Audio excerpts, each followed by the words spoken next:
Hello, welcome to my channel, Making Crafts. Today I'm here with my Not Too Shabby Shop Design Team project.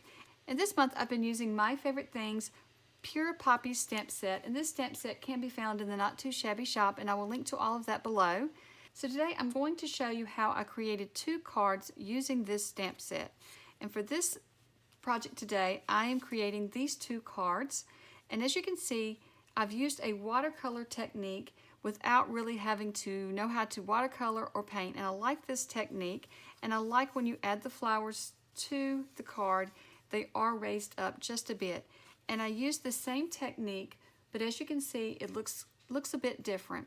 So for this card, I used 110-pound cardstock for the flowers and for the leaves, and used the same technique that I did for this card, but for this one, I used watercolor paper. So today I'm going to show you how I made this exact card using the watercolored paper. If you wanted to use plain cardstock, like I did on this, then you follow the same exact technique using the cardstock instead of the watercolor paper. So for this technique, I'm just using a large acrylic stamp block as well as 2 watercolor markers, and I'm using the Oahu markers.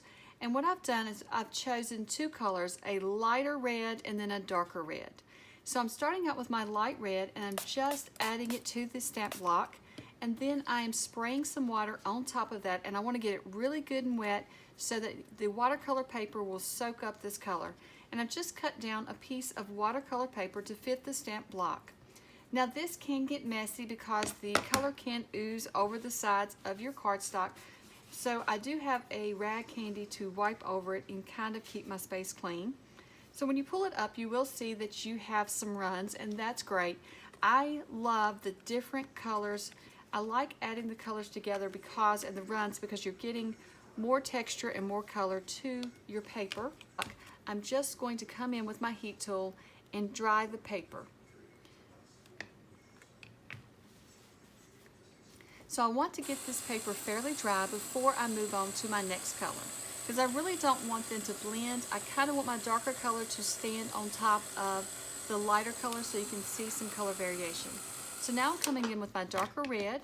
I'm going to do the same thing. I'm adding it to the block along with some water, and then I'm just going to press my paper back onto the block.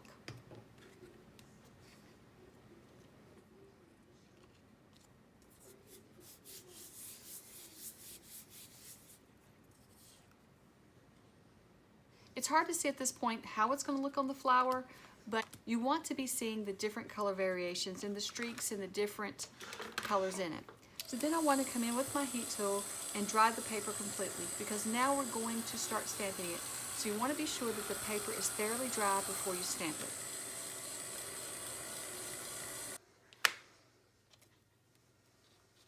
So I'm going to be using my black Memento ink to stamp this paper, and I found that it works just fine. Just be sure that your paper is dry.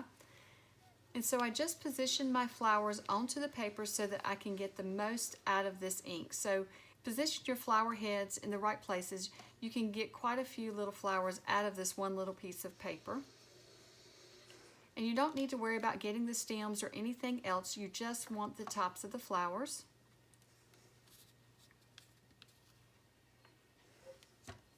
Now I don't have a stamping tool, so what I have done is I've just using my Stamperia glue bottle to help me press down.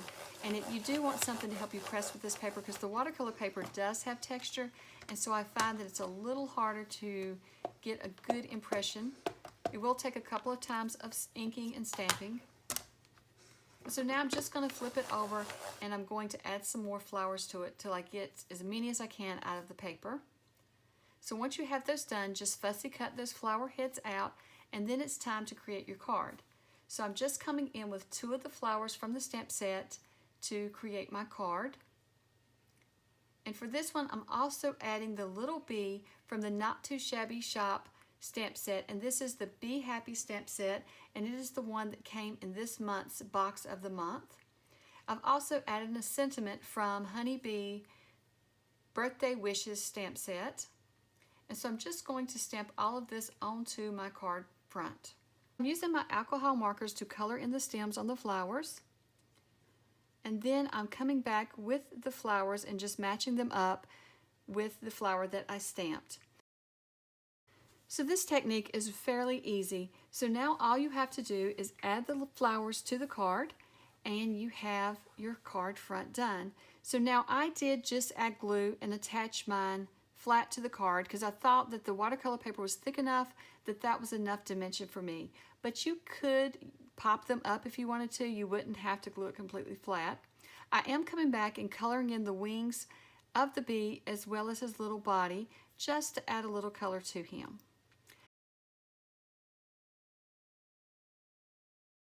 And then I'm just going to back it with some black paper and then add it to my white card base.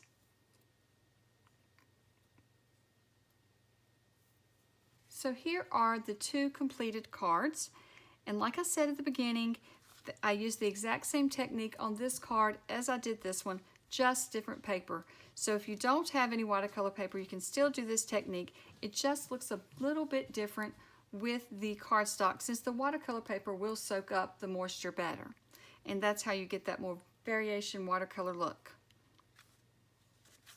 Now if you'd like to see how I created another set of cards giving a kind of watercolor look to those as well, but this time I used colored pencils and Gamsol to create these, you can see my technique on how I created these cards on the Not Too Shabby Shop channel, and I will link to that video below.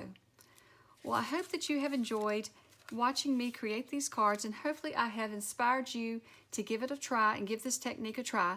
And thank you so much for watching, and I hope you have a wonderful day. Bye.